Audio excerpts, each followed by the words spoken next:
সার্বভৌমত্বের কথা বলেন, আপনারা আপনাদেরকে সবসময় সংখ্যালঘু সংখ্যালঘু বলেই যাচ্ছেন, কিন্তু আমাদের নেত্রী বেগম খালেদা জিয়া বলছেন না, আপনারা সংখ্যালঘু না। এটা বলে নিজের অস্তিত্বটা আপনাদের নিজেরাই হুমকির মধ্যে ফেলে দেয়। বারবার রাজনৈতিক পট পরিবর্তন হয়ে যায়, সবচেয়ে বেশি ক্ষতিগ্রস্ত হন আপনারা। 5 তারিখের পর বাংলাদেশে কিছু বিচ্ছিন্ন ঘটনা ঘটেছে। আমার জেলায় হয়তো ঘটনার চেষ্টা করা হয়েছিল, কিন্তু আপনারা সবাই সাক্ষী যে রাত 10টায় আমি কতগুলো মাইক বের করে সবাইকে শান্ত থাকার আহ্বান জানিয়েছি।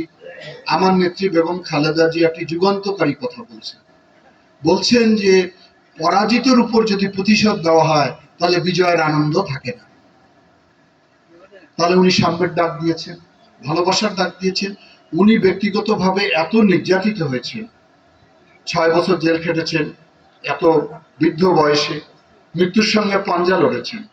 তারপরে উনি কিন্তু একটা প্রতিহিংসা পরায়ণ কথা এখন পর্যন্ত বলে না, নামটাই উচ্চারণ করেন না, ফেসিবাদের নেত্রীর বলেন না। আর উনি তো প্রতি মিনিটে সেকেন্ডে অসংখ্য অশ্লীল ভাষায় আক্রমণ করত, যা মুখে উচ্চারণ করতে পারে না। এখানেই মানুষ তফাৎ খুঁজে পায় যে খালেদা জিয়া হচ্ছে দেশমাতা।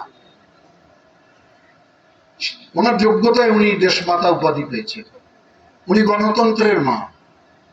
কেন? উনি সংগ্রাম করেছেন 9 বছর এরশাদের